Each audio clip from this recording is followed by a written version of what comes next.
Hi guys, it's me again Cheryl at nagbabalik na naman tayo for another video.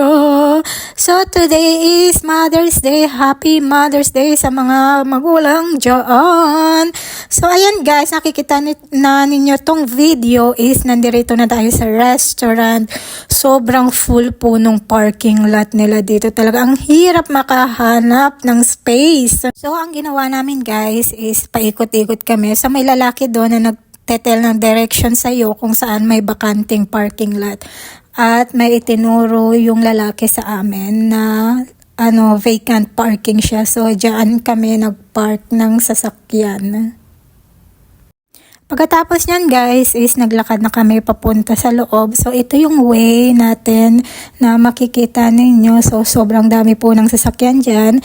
At dito guys sa may restaurant na to is merong playground dito para sa mga bata. Kung sakaling may mga anak kayo, pwedeng maglaro ang mga bata doon sa playground.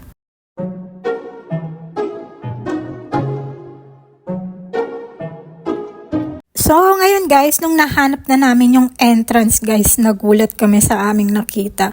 Sobrang haba ng pila sa labas.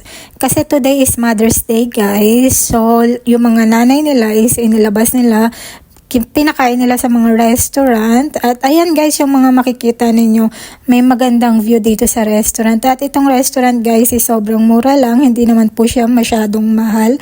At ayan ang makikita ninyo sa harap, papasok, ang daming tao.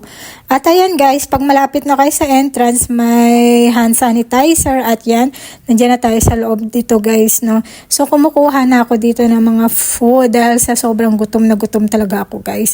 Ang dami kong kinuha pagkain, pero lahat ng mga kinuha ko is naubos ko naman lahat. So ayan ang plato ko guys, makikita ninyo na may pasta, may mga salad, rice, at yun sa asawa ko. So, ayan. At saka may dessert. Ang dessert dito, guys, is free. Wala pong bayad. So, ayan, guys. Nung nakita ko yan, oh my God, nanlaki ang aking mata. Kasi sobrang hilig ko talaga sa taba. So, ayan, kumukuha ko. Kumuha ako ng 2 piraso dyan, guys. So, ayan, nakita niyo. Sobrang dami ng food ko, guys. So, kumuha pa ako ng isa, guys. Alam niyo na, hindi kasyang isa. Dapat 2. Ayan. Nalaki yung mata ng asawa ko nung nakita niya yung kinuha kong pagkain. Sinasabi niya sa akin, kaya mo ba ubusin yan? Sinasabi niya sa akin. At dito guys is may mga may mga fried na pork sila, barbecue mga yan. Tapos kumuha lang ako ng onte. Ayan guys, so ayan, pagkatapos ninyong mag-order ng food is ititimbang nyo doon sa timbangan. Nakikita nyo yung timbang na yan, ilalagay nyo dyan yung food ninyo at doon nyo makikita yung price kung magkano ang inyong bill. So ayan guys, nasa chair na tayo at ayan nakikita ninyo sobrang dami ng aking food. So nag-order kami ng aking asawa pa at ayan yung food ng aking asawa at ayan yung dessert. So may cola din kami at itong view, sobrang daming tao. So ayan, enjoy pagkain.